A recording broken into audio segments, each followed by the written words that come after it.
प्रभाव जीवन में नहीं पड़ता है। राजा परीक्षित जब तत्चित्त होकर के कथा श्रवण किए, 7 दिन तक अन्न जल ग्रहण नहीं किया।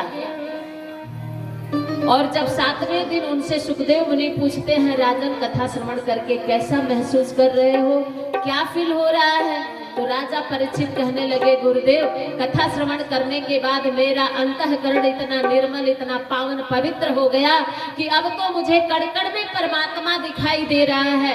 अब तो मुझे तक्षकनाग में भी भगवान श्री हरि के दर्शन हो रहे हैं और मैं आतुर हूँ उस मृत्यु को नहीं, अपितु उस घड़ी को गले लगाने के लिए कि कब वो घड़ी आए और कब तक्षकनाग में मुझे श्री हरि का दर्शन हो जाए और मेरा मिलन हो जाए। अब मेरी आत्मा इतनी पवित्र हुई। भाइयों बहनों, कथा श्रवण के 7वें दिन उसी समय सर्पदंश होता है और राजा की आत्मा वैकुंठ धाम हो जाती है। विमान आता है। हमारे लिए क्यों नहीं आ रहा? क्योंकि हमारे परम पूज्य गुरुदेव ने एक बड़ा सुंदर सी बात परम पूज्य गुरुदेव ने कहा है। क्या कहा है? साधन भरे पड़े हैं पर साधना नहीं है, भगवान तो वही है, आराधना नहीं है। आज भागवत वही है लेकिन श्रोता नहीं है और वक्ता नहीं है। भगवान वही है लेकिन भगवान की भक्ति अब नहीं रह गई है।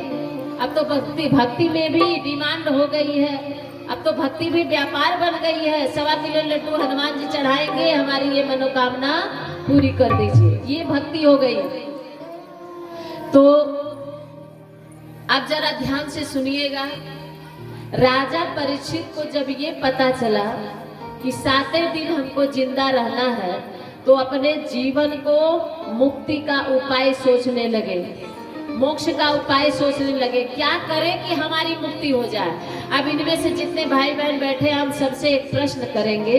आप में से कितने लोगों को पता है कि आप 1 हफ्ता जीवित रहेंगे? बोलिए, कोई बताइए। 1 हफ्ता कौन कौन जीवित रहेगा? नहीं मालूम ना? 1 हफ्ता नहीं मालूम है? अच्छा चलिए ठीक है। 1 दिन कौन जीवित रहेगा ये मालूम है? ये भी नहीं मालूम। 1 घंटा हम जिएंगे कि नहीं ये भी नहीं मालूम। 1 मिनट हम रहेंगे कि नहीं ये भी नहीं मालूम। क्यों?